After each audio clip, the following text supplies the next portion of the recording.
late editor of the GOOSETHERUMFOODLE by himself, by Edgar Allan Poe.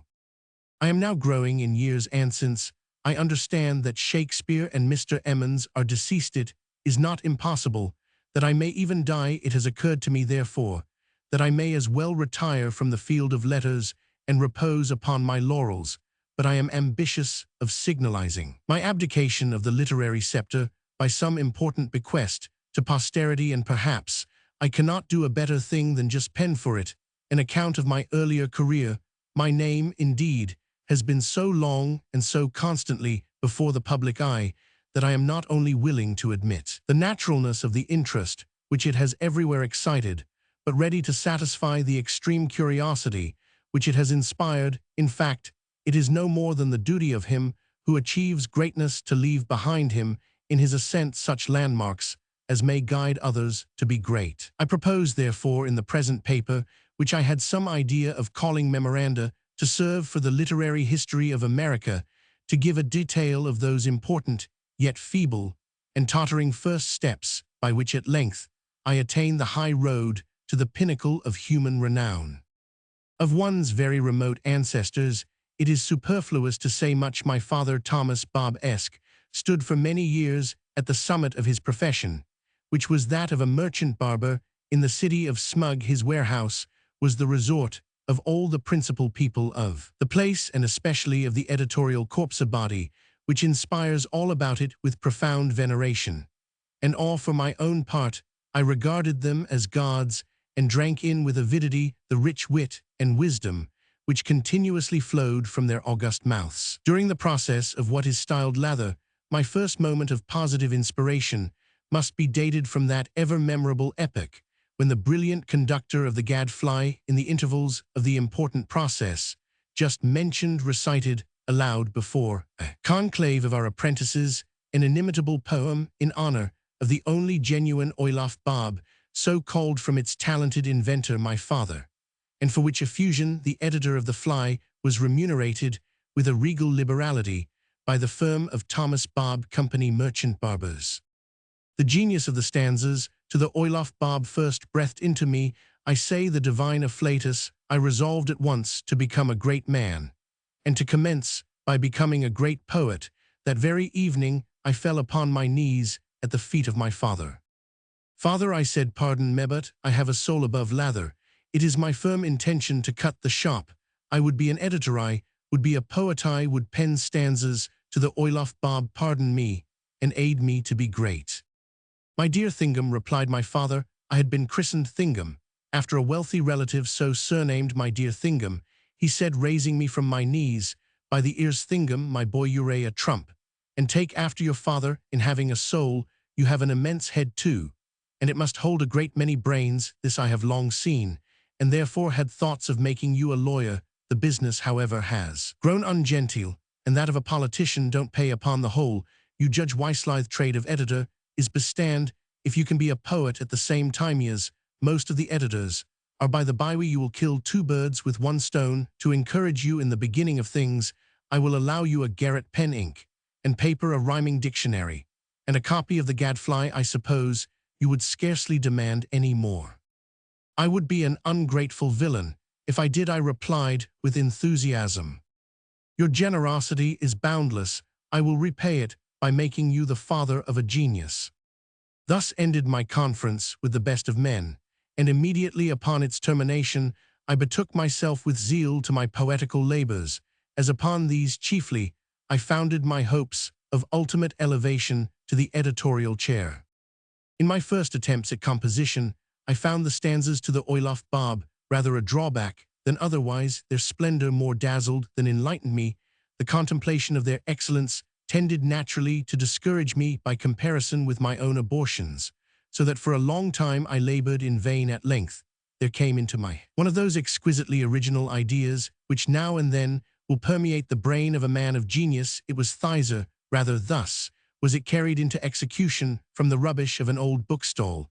In a very remote corner of the town, I got together several antique and altogether unknown or forgotten volumes. The bookseller sold them to me for a song from one of these, which purported to be a translation of one Dante's Inferno. I copied with remarkable neatness a long passage about a man named Ugolino, who had a parcel of brats from another, which contained a good many old plays by some person whose name I forget. I extracted in the same manner, and with the same care, a great number of lines about angels and ministers, saying grace and goblins damned, and more besides of that sort from a third, which was the composition of some blind man or other, either a Greek or a Choctaw. I cannot be at the pains of remembering every trifle exactly. I took about 50 verses, beginning with Achilles' wrath and Greece, and something else. From a fourth, which I recollect was also the work of a blind man, I selected a page or two, all about hail and holy light. And although a blind man has no business to write about light, still, the verses were sufficiently good in their way.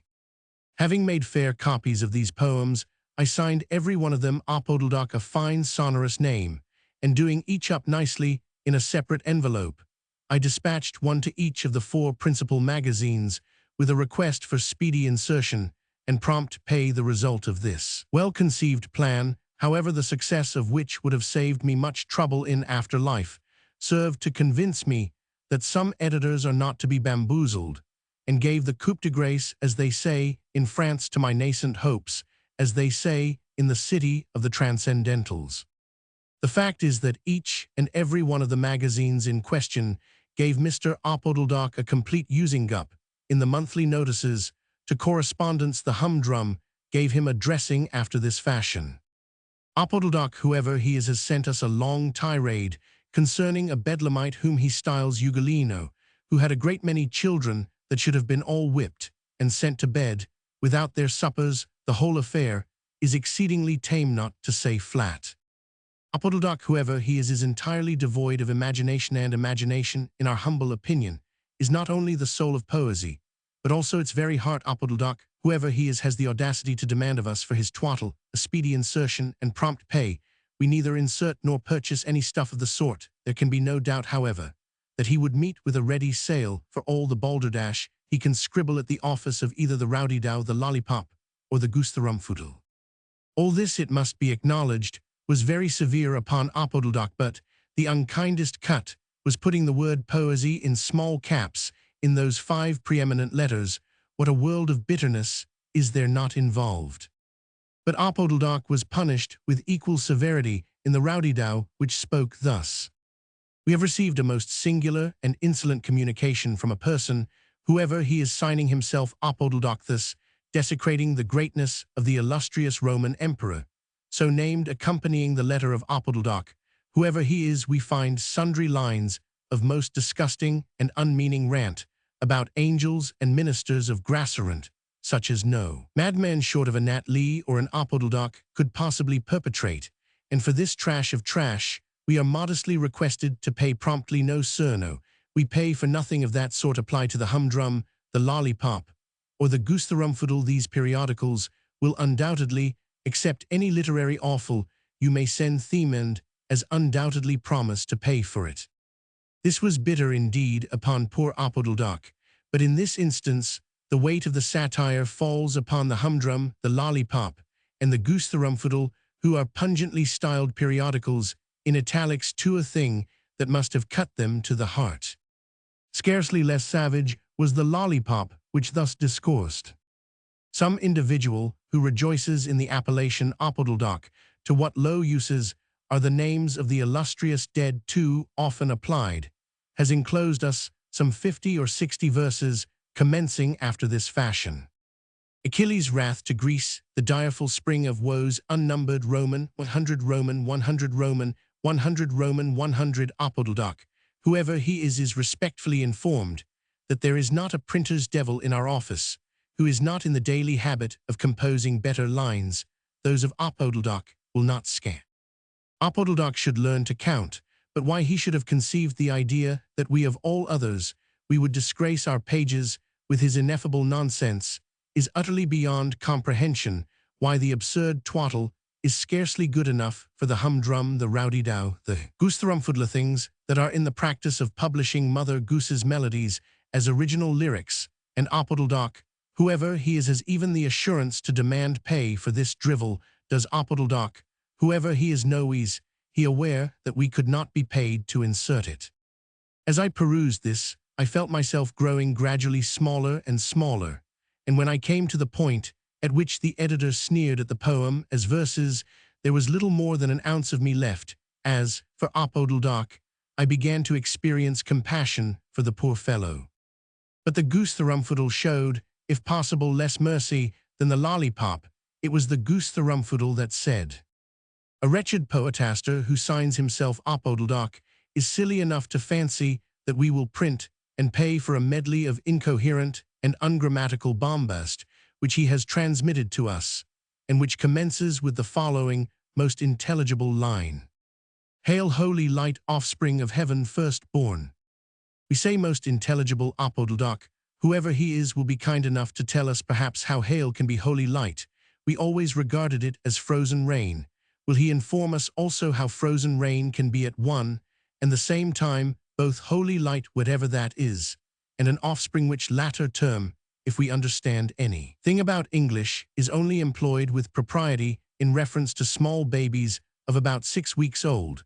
But it is preposterous to descant upon such absurdity. Although Apoduldak, whoever he is, has the unparalleled effrontery to suppose that we will not only insert his ignorant ravings, but absolutely pay for them. Now this is finite, is rich, and we have half a mind to punish this young scribbler for his egotism, by really publishing his effusion verbatim et literatum, as he has written it. We could inflict no punishment so severe, and we would inflict it, but for the boredom which we should cause our readers in so doing. Let Apoduldak, whoever he is, send any future composition of like character to the humdrum, the lollipop, or the rowdy-dow. They will insert it. They insert every month. Just such stuff, send it to them. We are not to be insulted with impunity. This made an end of me, and as for the humdrum, the rowdy-dow, and the lollipop, I never could comprehend how they survived it, the putting them in the smallest possible minion, that was the ruptharebi, insinuating their lowness, their baseness, while we stood looking down upon them in gigantic capital. So it was too bitter, it was wormwood, it was gall. Had I been either of these periodicals, I would have spared no pains to have the GOOSETHERUMFOODLE prosecuted. It might have been done under the Act for the Prevention of Cruelty to Animals.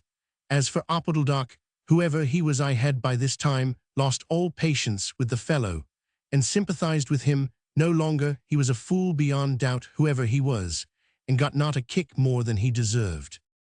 The result of my experiment with the old books convinced me, in the first place, that honesty is the best policy, and in the second, that if I could not write better than Mr. Dante and the Two Blind Men, and the rest of the old set, it would at least be a difficult matter to write worse. I took heart, therefore, and determined to prosecute the entirely original, as they say on the covers of the magazines, at whatever cost of study and pains. I again placed before my eyes, as a model, the brilliant stanzas on the Oilaf Bob by the editor of the Gadfly, and resolved to construct an ode on the same sublime theme, in rivalry of what had already been done. With my first verse, I had no material difficulty. It ran thus: To pen an ode upon the Oilaf Bobs. Having carefully looked out, however, all the legitimate rhymes to Bob, I found it impossible to proceed in this dilemma.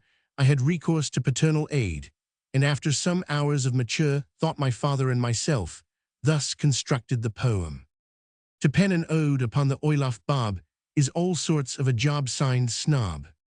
To be sure, this composition was of no very great length, but I have yet to learn, as they say in the Edinburgh Review, that the mere extent of a literary work has anything to do with its merit.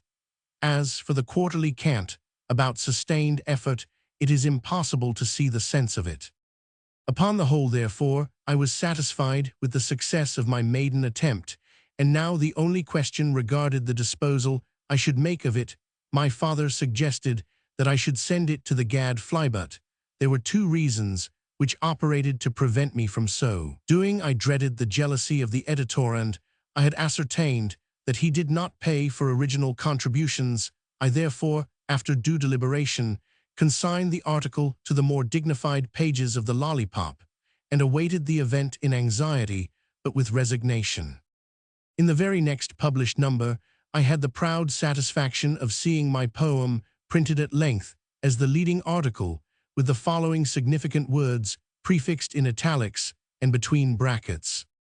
We call the attention of our readers to the subjoined admirable stanza on the oil of barb. We need say nothing of their sublimity or their pathicit. Is impossible to peruse them without tears. Those who have been nauseated with a sad dose on the same august topic from the goose quill of the editor of the Gadfly will do well to compare the two compositions. P.S. We are consumed with anxiety to probe the mystery which envelops the evident pseudonym snob. May we hope for a personal interview? All this was scarcely more than justice, but it was, I confess, rather more than I had expected. I acknowledged this, be it observed, to the everlasting disgrace of my country and of mankind. I lost no time, however, in calling upon the editor of the Lollipop, and had the good fortune to find this gentleman at home. He saluted me with an air of profound respect, slightly blended with a fatherly and patronizing admiration wrought in him, no doubt, by my appearance of extreme youth and inexperience. Begging me to be seated, he entered at once upon the subject of my poem, but modesty will ever forbid me to repeat the 1,000 compliments which he lavished upon me.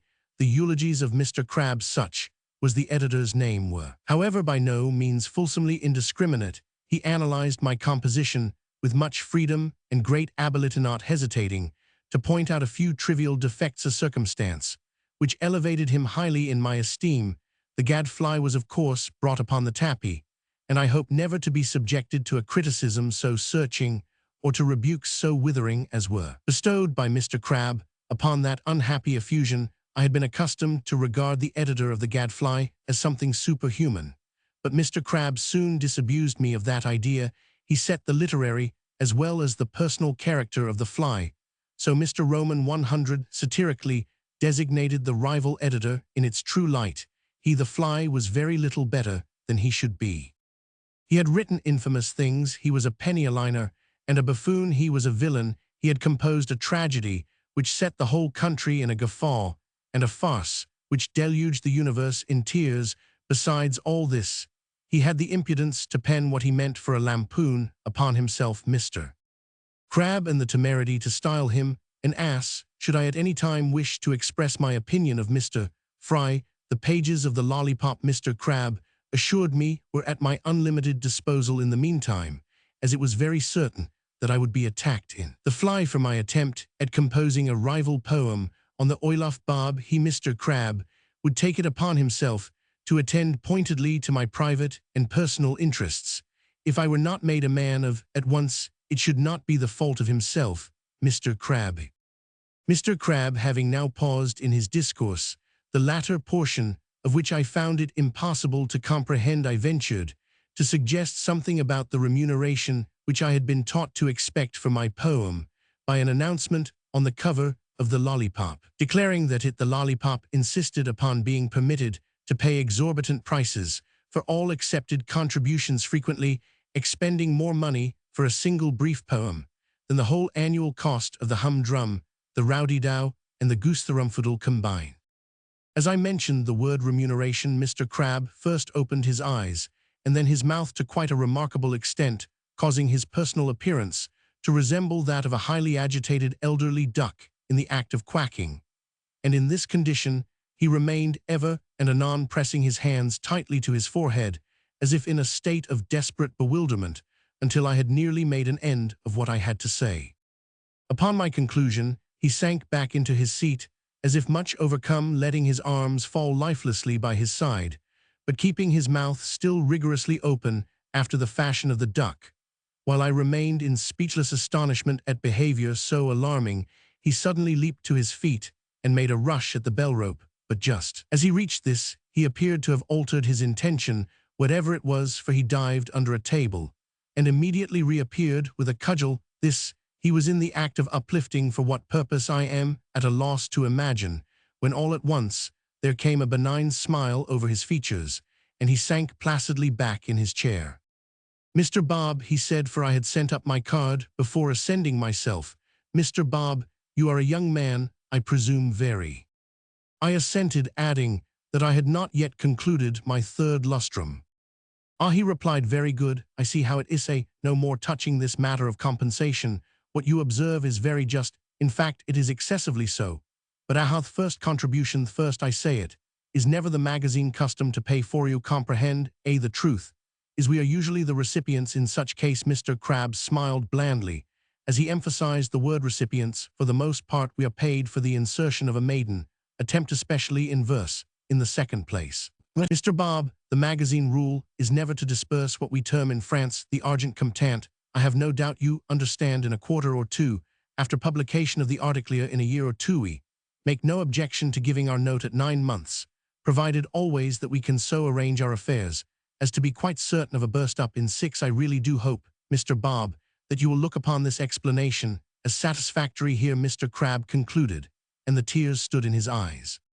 Grieved to the soul at having been, however, innocently the cause of pain to so eminent and so sensitive a man, I hastened to apologize, and to reassure him by expressing my perfect coincidence with his views, as well as my entire appreciation of the delicacy of his position. Having done all this in a neat speech, I took leave. One fine morning, very shortly afterwards, I awoke, and found myself famous. The extent of my renown will be best estimated by reference to the editorial opinions of the day. These opinions, it will be seen, were embodied in critical notices of the number of the lollipop containing my poem, and are perfectly satisfactory, conclusive, and clear, with the exception, perhaps, of the hieroglyphical mark Sep. 151t, appended to each of the critiques. The Owl, a journal of profound sagacity, and well known for the deliberate gravity of its literary decisions, Owl, I say, spoke as follows. The Lollipop, the October number of this delicious magazine, surpasses its predecessors and sets competition at defiance in the beauty of its typography and paper, in the number and excellence of its steel plates, as well as in the literary merit of its contributions. Lollipop compares with its slow-paced rivals as Hyperion, with a satyr, the humdrum, the rowdy-dow, and the GOOSETHERUMFOODLE excel, it is true, in braggadocio. But in all other points, give us the Lollipop, how this celebrated journal can sustain its evidently tremendous expenses is more than we can understand. To be sure, it has a circulation of 100,000, and its subscription list has increased 1/4 during the last month. But on the other hand, the sums it disperses constantly for contributions are inconceivable. It is reported that Mr. Slyus received no less than 37.5 cents for his inimitable paper on pigs, with Mr. Crab as editor, and with such names upon the list of contributors as Snob and Slyus, there can be no such word as fail for the Lollipop. Go and subscribe Sep. 151t. I must say that I was gratified with this heightened notice from a paper so respectable as the Owl. The placing my name, that is to say my nom de guerre, in priority of station to that of the great Slyus, was a compliment as happy as I felt it to be deserved. My attention was next arrested by these paragraphs in the Toad, a print highly distinguished for its uprightness and independence, for its entire freedom from sycophancy and subservience to the givers of dinners. The Lollipop for October is out in advance of all its contemporaries, and infinitely surpasses them, of course, in the splendor of its embellishments, as well as in the richness of its literary contents. The humdrum, the rowdy-dow, and the GOOSETHERUMFOODLE excel, we admit, in braggadocio, but in all other points give us the Lollipop. How this celebrated magazine can sustain its evidently tremendous expenses is more than we can understand. To be sure, it has a circulation of 200,000, and its subscription list has increased 1/3 during the last fortnight. But on the other hand, the sums it disperses monthly for contributions are fearfully great. We learn that Mr. Mumblethumb received no less than 50 cents for his late monody in a mud puddle. Among the original contributors to the present number, we notice, besides the eminent editor Mr. Crab, such men as Snob, Slyus, and Mumblethumb. Apart from the editorial matter, the most valuable paper, nevertheless, is, we think, a poetical gem by Snob on the Olaf Bobbot. Our readers must not suppose from the title of this incomparable bijou that it bears any similitude to some balderdash on the same subject by a certain contemptible individual, whose name is unmentionable to ears polite, the present poem on the Olaf Bab has excited universal anxiety and curiosity in respect to the owner of the evident pseudonym Snoba Curiosity, which happily we have it in our power to satisfy Snob, is the nom de plume of Mr. Thingham Bob, of this city a relative of the great Mr. Thingham, after whom he is named, and otherwise connected with the most illustrious families of the state. His father, Thomas Bob Esk, is an opulent merchant in Smug Sep, 151t. This generous approbation touched me to the heart more especially, as it emanated from a source so avowedly so proverbially pure, as the toad the word balderdash as applied to the Olaf Bob of the fly, I considered singularly pungent, and appropriate the words gem and bijou however used in reference to my composition struck me as being in some degree feeble, and seemed to me to be deficient in force. They were not sufficiently prononces, as we have it in France. I had hardly finished reading the toad when a friend placed in my hands a copy of the Mole, a daily enjoying high reputation for the keenness of its perception about matters in general, and for the open, honest, above-ground style of its editorials. The Mole spoke of the lollipop as follows. We have just received the lollipop for October, and must say that never before have we perused any single number of any periodical, which afforded us a felicity so supreme. We speak advisedly, the humdrum, the rowdy-dow, and the GOOSETHERUMFOODLE must look well to their laurels. These prints no doubt surpass everything in loudness of pretension, but in all other points give us the lollipop. How this celebrated magazine can sustain its evidently tremendous expenses is more than we can comprehend. To be sure, it has a circulation of 300,000, and its subscription list has increased one-half within the last week. But then the sum it disburses monthly for contributions is astoundingly enormous. We have it upon good authority that Mr. Fatquack received no less than 62 cents and a half for his late domestic novelette, The Dishclout. The contributors to the number before us are Mr. Crabbe, the eminent editor, Snob, Mumblethumb, Fatquack, and others. But after the inimitable compositions of the editor himself, we prefer a diamond-like effusion from the pen of a rising poet who writes over the signature Snoba nom de guerre, which we predict will one day extinguish the radiance of Boz Snob. We learn is a Mr. Thingham Bob-esque sole heir, wealthy merchant of this city, Thomas Bob-esque, and a near relative of the distinguished Mr. Thingham.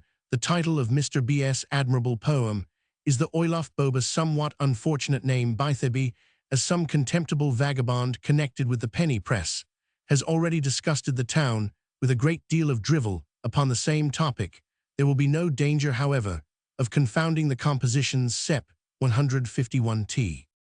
The generous approbation of so clear-sighted a journal as the Mole penetrated my soul with delight. The only objection which occurred to me was that the terms contemptible vagabond might have been better written odious and contemptible wretch villain. And vagabond, this would have sounded more gracefully.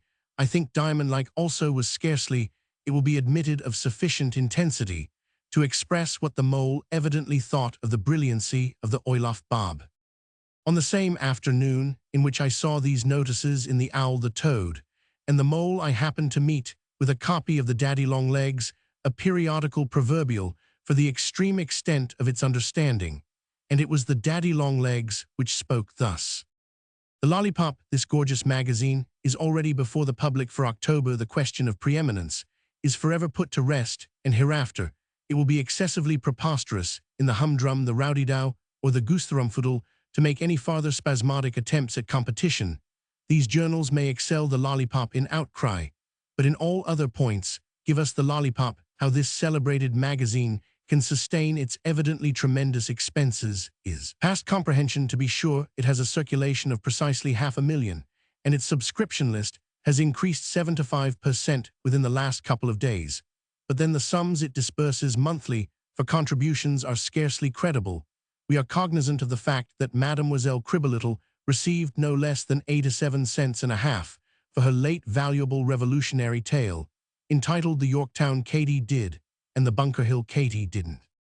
The most able papers in the present number are of course those furnished by the editor, the eminent Mr. Crabbe, but there are numerous magnificent contributions from such names as Snob, Mademoiselle Cribblelittle, Slyess, Mrs. Fibblelittle, Mumblethumb, Mrs. Squibblelittle, and last, though not least, Fatquack. The world may well be challenged to produce so rich a galaxy of genius.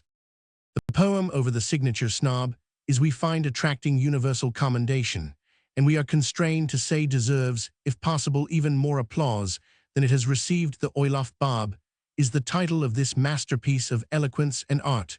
One or two of our readers may have a very faint, although sufficiently disgusting, recollection of a poem similarly entitled The Perpetration of a Miserable Penny-a-liner Mendicant and Cutthroat, connected in the capacity of scullion, we believe, with one of the indecent prints about the purlieus of the city. We beg them, for God's sake, not to confound the compositions. The author of the Olaf Bob is, we hear, Thingum Bob-esque, a gentleman of high genius, and a scholar snob is merely a nom de guerre, sept 151t.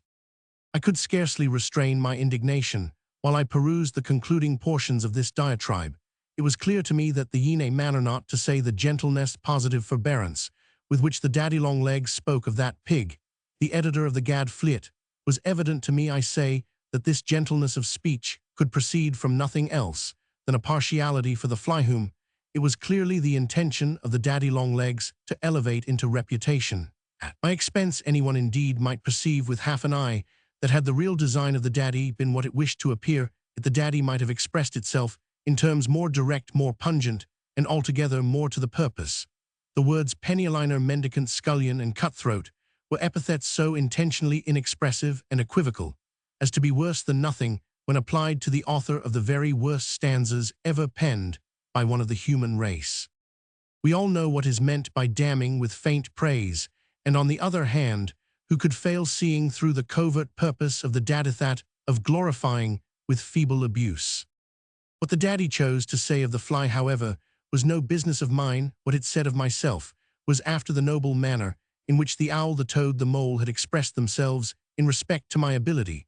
It was rather too much to be coolly spoken of by a thing like the daddy-long-legs as merely a gentleman of high genius and a scholar gentleman. Indeed, I made up my mind at once either to get a written apology from the daddy-long-legs or to call it out. Full of this purpose, I looked about me to find a friend whom I could entrust with a message to his daddyship, and as the editor of the Lollipop had given me marked tokens of regard, I at length concluded to seek assistance upon the present occasion. I have never yet been able to account in a manner satisfactory to my own understanding for the very peculiar countenance and demeanor with which Mr. Crabbe listened to me as I unfolded to him my design.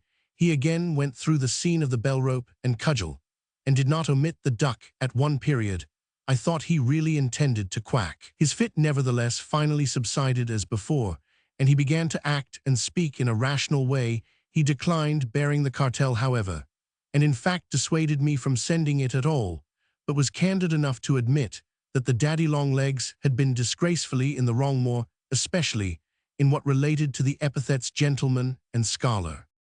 Towards the end of this interview with Mr. Crabbe, who really appeared to take a paternal interest in my welfare, he suggested to me that I might turn an honest penny and at the same time advance my reputation by occasionally playing Thomas Hawk for the Lollipop.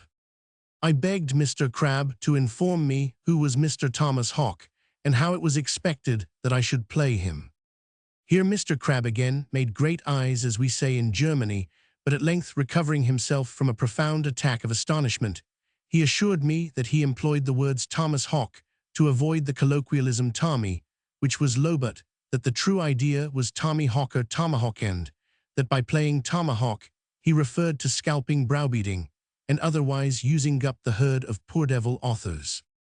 I assured my patron that if this was all, I was perfectly resigned to the task of playing Thomas Hawk. Hereupon Mr. Crabbe desired me to use up the editor of the Gadfly forthwith in the fiercest style within the scope of my ability, and as a specimen of my powers, this I did upon the spot, in a review of the original Olaf Bob occupying 36 pages of the Lollipop. Found playing Thomas Hawk indeed a far less onerous occupation than poetizing, for I went upon system altogether, and thus it was easy to do the thing thoroughly and well. My practice was this: I bought auction copies cheap of Lord Brougham's speeches, Cobbett's complete works, the new slang syllabus, the whole art of snubbing, Prentice's Billingsgate folio edition, and Lewis G.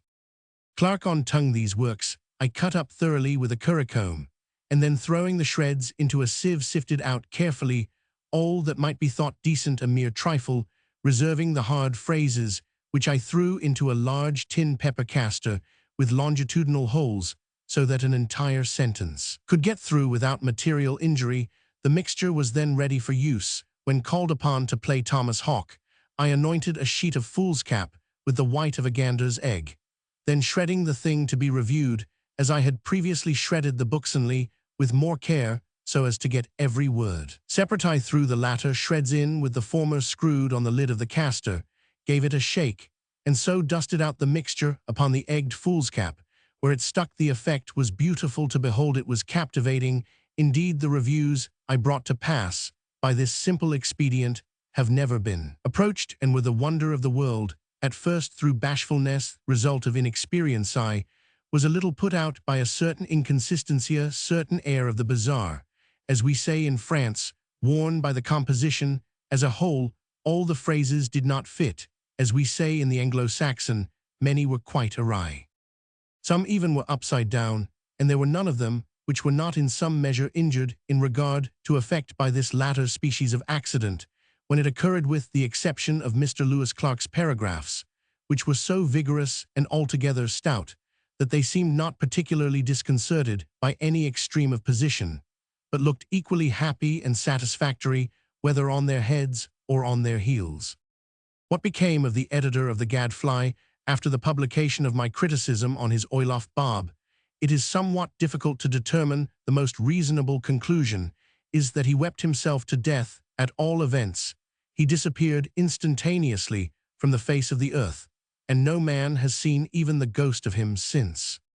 This matter having been properly accomplished, and the furies appeased, I grew at once into high favor with Mr. Crabbe. He took me into his confidence, gave me a permanent situation as Thomas Hawk of the Lollipop, and as for the present, he could afford me no salary, allowed me to profit at discretion by his advice.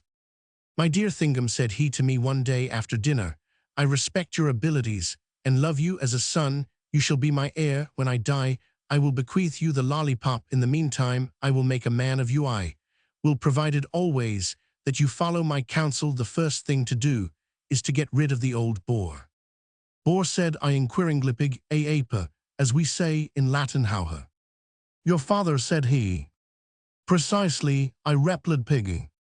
"You have your fortune to make, Thingham," resumed Mr. Crabbe, "and that governor of yours is a millstone about your neck. We must cut him at once." Here I took out my knife.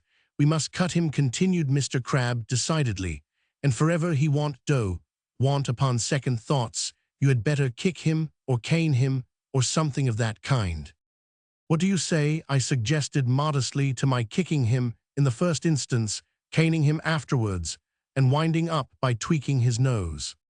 Mr. Crabbe looked at me musingly for some moments, and then answered, "I think, Mr. Bob, that what you propose would answer sufficiently well, indeed remarkably well. That is to say, as far as it went, but barbers are exceedingly hard to cut. And I think upon the whole that, having performed upon Thomas Bob the operations you suggest, it would be advisable to blacken with your fists both his eyes very carefully and thoroughly, to prevent his ever seeing you again in fashionable promenades. After doing this, I really do not perceive that you can do any more. However, it might be just as well to roll him once or twice in the gutter, and then put him in charge of the police. Any time the next morning you can call at the watch-house and swear an assault." I was much affected by the kindness of feeling towards me personally which was evinced in this excellent advice of Mr. Crabbe, and I did not fail to profit by it forthwith. The result was that I got rid of the old bore and began to feel a little independent and gentlemanlike. The want of money, however, was for a few weeks a source of some discomfort, but at length, by carefully putting to use my two eyes, and observing how matters went just in front of my nose, I perceived how the thing was to be brought about. I say thingbit, observe Edgar.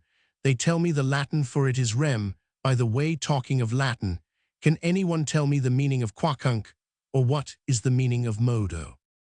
My plan was exceedingly simple. I bought for a song a 16th of the snapping turtle. That was all. The thing was done, and I put money in my purse. There were some trivial arrangements afterwards, to be sure, But these formed no portion of the plan, they were a consequentia result. For example, I bought pen, ink, and paper, and put them into furious activity, having thus completed. Magazine article, I gave it for appellation foul lol by the author of the Oilaf Barb, and enveloped it to the GOOSETHERUMFOODLE, that journal however having pronounced it twaddle in the monthly notices to correspondence. I reheaded the paper Hey Diddle Diddle by Thingumbob-esque author of the Ode on the Oilaf Barb, and editor of the Snapping Turtle. With this amendment, I re-enclosed it to the GOOSETHERUMFOODLE, and while I awaited a reply published daily in the Turtle's 6 columns of what may be termed philosophical and analytical investigation of the literary merits of the GOOSETHERUMFOODLE, as well as of the personal character of the editor of the GOOSETHERUMFOODLE, at the end of a week, the GOOSETHERUMFOODLE discovered that it had by some odd mistake confounded a stupid article headed Hey Diddle Diddle, and composed by some unknown ignoramus with a gem of resplendent luster, similarly entitled the work of Thingumbob-esque the celebrated author of the Oilaf Barb. The GOOSETHERUMFOODLE deeply regretted this very natural accident, and promised moreover an insertion of the genuine Hey Diddle Diddle in the very next number of the magazine. The fact is, I really thought at the time I thought then, and have no reason for thinking otherwise now, that the GOOSETHERUMFOODLE did make a mistake. With the best intentions in the world, I never knew anything that made as many singular mistakes as the GOOSETHERUMFOODLE. From that day, I took a liking to the GOOSETHERUMFOODLE, and the result was I soon saw into the very depths of its literary merits, and did not fail to expatiate upon them in the Turtle whenever a fitting opportunity occurred, and it is to be regarded as a very peculiar coincidences, one of those positively remarkable coincidences which set a man to serious thinking that just such a total revolution of opinion, just such entire bouleversement, as we say in French, just such thorough topsy-turviness, if I may be permitted to employ a rather forcible term, of the Choctaws, as happened pro and con between myself on the one part and the GOOSETHERUMFOODLE on the other, did actually again happen in a brief period afterwards, and with precisely similar circumstances in the case of myself and the Rowdy-Dow, and in the case of myself and the Humdrum. Thus it was that by a masterstroke of genius I at length consummated my triumphs by putting money in my purse, and thus may be said really and fairly to have commenced that brilliant and eventful career which rendered me illustrious, and which now enables me to say with Chateaubriand, I have made history, j'ai fait l'histoire. I have indeed made history from the bright epoch, which I now record. My actions, me works are the property of mankind, they are familiar to the world. It is then needless for me to detail how soaring rapidly I fell heir to the lollipop. I merged this journal in the Humdrum. How again I made purchase of the Rowdy-Dow, thus combining the 3 periodical show. Lastly, I effected a bargain for the sole remaining rival, and united all the literature of the country in one magnificent magazine known everywhere as the Rowdy-Dow, Lollipop, Humdrum, and GOOSETHERUMFOODLE.